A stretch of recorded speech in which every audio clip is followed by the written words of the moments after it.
आदाब नाजरीन। मुसलमान बदतरीन आजमाइशी हालात से गुजर रहे हैं। आओ बुका कर रहे हैं, नाइंसाफी और हक तलफी का रोना रो रहे हैं, मगर हालात से सबक लेने के लिए तैयार नहीं। एक ऐसे वक्त जबकि बास फिरका परस्त ताकतें मुस्लिम मुक्त भारत का ख्वाब देख रही हैं, मुसलमानों को कौमी दायरे से अलग थलग करके इनका नामो निशान मिटा देने के दर पे। इन हालात में मुस्लिम मुत्तहिद होने के बजाय इंतशार का शिकार हैं, जिसका शर्मनाक मुजाहरा महाराष्ट्र असेंबली इंतखाबात में हुआ है। औरंगाबाद में जिस तरह से दो अलग अलग सियासी जमातों के मुस्लिम उम्मीदवारों के हामियों के दरमियान टकराव के वाकयात पेश आए, इससे मुस्लिम दुश्मन ताकतों में जश्न का माहौल है।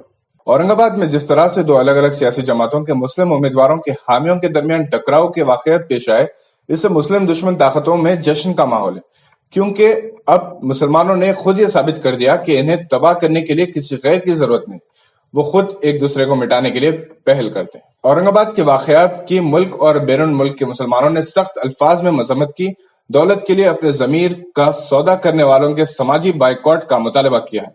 महाराष्ट्र में 3/3 अक्सरियत के साथ बीजेपी शिवसेना इख्तिदार पर आ रही है, जिसके बाद इस रियासत के हालात मुसलमानों के लिए कैसे होंगे, इस बारे में बहुत सारे अंदेशे हैं।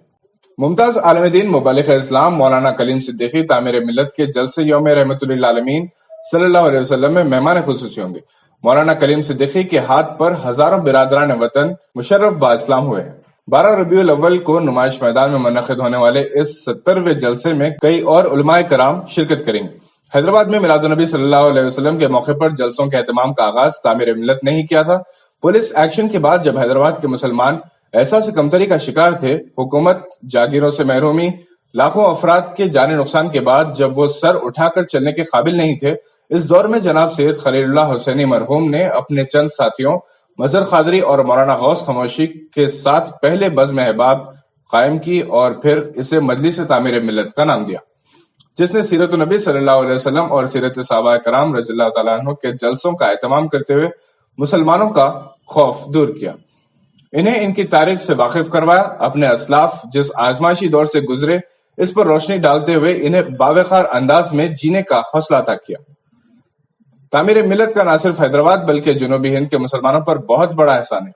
कई जयाल मुसलमानों ने मिल्लत और कौम की खिदमत के लिए सरकारी मुलाजिमतें तर्क करके रजाकाराना तौर पर खिदमत अंजाम देने के लिए तामीर मिल्लत से वाबस्तगी इख्तियार की थी। मौलाना अब्दुल रहीम कुरैशी, मौलाना सुलेमान सिकंदर, यूसुफ रहमतुल्लाह, करीम रजा, लायक अली, जियाउद्दीन नैयर, डॉक्टर मुश्ताक, मीर यूसुफ अली, ख्वाजा फरीद, उमर अहमद शफीक के नाम काबिल जिक्र हैं। जनाब जलील अहमद तामीर मिल्लत के मौजूदा सदर हैं। जलसे रहमतुल लिल आलमीन के इस्तकबालिया कमेटी के चेयरमैन डॉक्टर फखरुद्दीन मोहम्मद।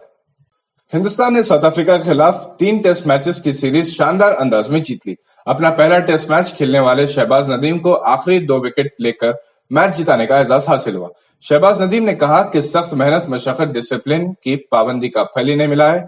शहबाज नदीम अपने पहले टेस्ट में 4 और मजमूई तौर पर फर्स्ट क्लास क्रिकेट में 427 विकेट्स ले चुके हैं।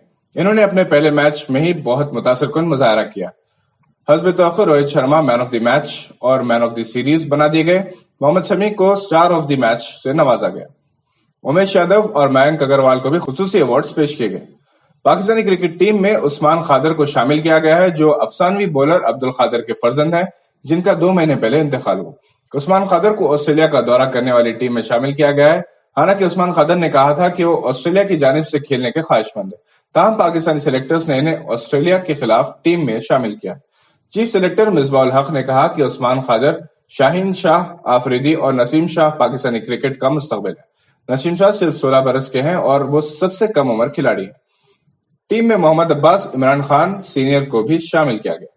T20 टीम में मूसा और खुशदिल शाह के अलावा 37 साल दराज कद मोहम्मद इरफान को भी शामिल किया गया है। T20 के कप्तान बाबर आजम है, जबकि टेस्ट टीम के कप्तान अजहर अली। सरफराज अहमद को खेल के तीनों फॉर्मेट से ड्रॉप कर दिया गया। सरफराज की अहलिया ने सिलेक्टर्स पर तनकीद करते हुए कहा कि MS धोनी ने अभी तक रिटायरमेंट नहीं लिया है, तो फिर सरफराज अहमद को चंद एक नाकामियों पर रिटायरमेंट के लिए क्यों कहा जा रहा है। हिंद बांग्लादेश सीरीज गैर यकीनी हो गई क्योंकि एक बांग्लादेशी खिलाड़ी हड़ताल पर है, वो अपनी तनख्वाहों में इजाफे का मुतालबा कर रहे हैं। ये थी आज की अहम खबरों पर नजर। देखते रहिए गवाह।